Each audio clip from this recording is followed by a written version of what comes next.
এই শীতের শুরুতে সকাল সকাল বেরিয়ে পড়লাম নদীর পাড়ে আলো খুঁজতে। আলোটা প্রায় খুঁজে পেয়ে গেছি আমি। এবার আলোটা মাটি খুঁড়ে বের করে নেব।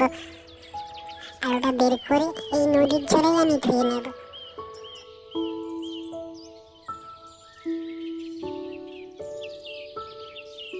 বেশ ভালো করে আলোটা ধুয়ে নেব। আজ আমি বানাবো মিনি আলু ফ্রাই রেসিপি। এটা আমার মিনি কুকিং চ্যানেল। আলুটাকে আমি যেই আলু ফ্রাই হিসেবে যেই স্ট্রাকচারে কাটা দরকার সেই স্ট্রাকচারে আলুটা আমি কেটে নেব।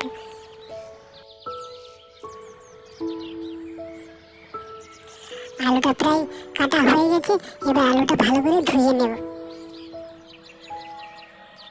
এবার আলুর জলটা ফেলে দিয়ে এর মধ্যে গুঁড়ো লঙ্কা দিয়ে দেব।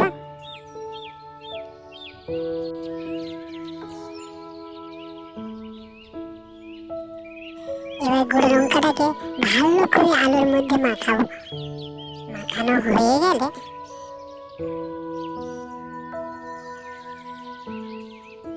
বেশ ভালো করে মাখানো হয়ে গেলে এবার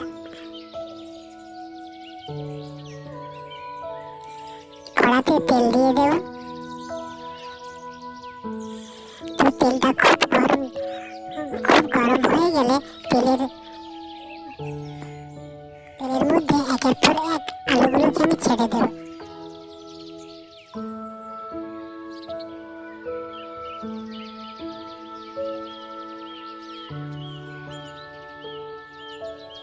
এইভাবে কিছুক্ষণ নাড়তে থাকবো আলুটাকে, যতক্ষণ না আলুর কালার লাল হয়ে আসে এইভাবে নাড়তে থাকবো। শীতের শুরুতে বন্ধুরা এরকম আলুর ফ্রাই কার না ভালো লাগে বলো? প্রায় আলুটা আমার হয়ে গেছে। এবার আলুটা আমি সাদা টিস্যু পেপারে মধ্যে নামিয়ে নেব।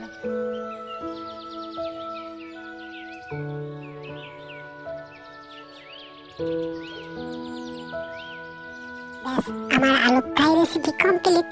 এবার আমি আলুটা খেয়ে দেখবো যে কেমন খেতে হয়েছে।